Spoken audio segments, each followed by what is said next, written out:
¿Cuál es su concepción general frente a la obra? Esta es la historia de un joven nacido en La Pampa, que emprende con éxito una carrera altamente especializada en el mundo científico y llega incluso a trabajar en el Centro Curie de París, para luego, en contacto con los surrealistas, abandonar la ciencia por la literatura y el arte. En un gesto valeroso y retador, y con su primera novela, rechazada por la multitud de editores, obtener el reconocimiento de Albert Camus y Thomas Mann. ¿Cuál es el fin del autor con su obra? Es también la historia de un hombre rebelde, al fin desde muy pronto al anarquismo y la izquierda revolucionaria, que descubre y denuncia las máscaras de totalitarismo soviético para luego, ya en una vejez, presidir con extraordinario coraje personal la comisión que investiga el horror de los desaparecidos en Argentina y desvelar la magnitud del negocio.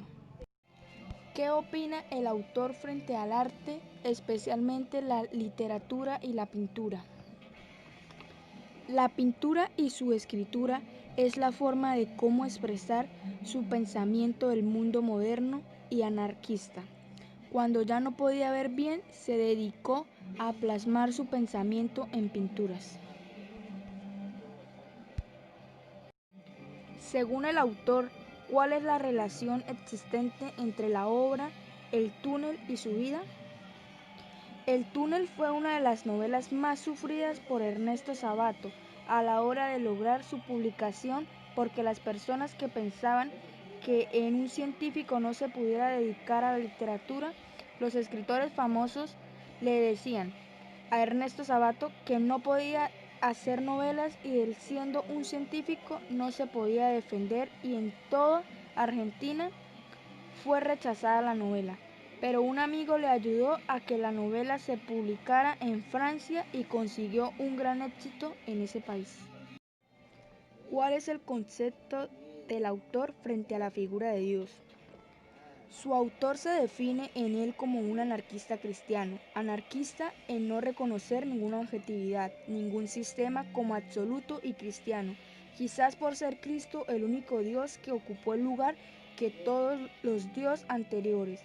Armónico o danzante, había dejado vacante el dolor, la cruz, lo humano, porque la utopía de Sabato, la que recorre este libro y toda su obra, no está adelante, está abajo. Son esos seres insignificantes, bondadosos, esos seres modestos, esos analfabetos llenos de bondad, y los jóvenes con su candorosa esperanza. En el tercer capítulo, quizás sea el fin, el autor realiza un análisis sobre el mundo contemporáneo. Amplíe la idea.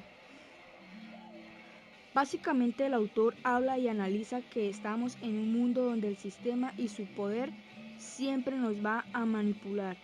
Y aunque hayan pensadores y autores que abiertas estos hechos, la población vive tan engañada que se burla de ellos, sin saber lo que realmente pasa. Y es que es más importante comprar armamento para combatir a otro país que calmar el hambre de tanta gente que no tiene oportunidades para vivir. Según el cuarto capítulo infiera cuál es el pacto entre los dos derrotados. Es una carta final, dirigida a un joven imaginario.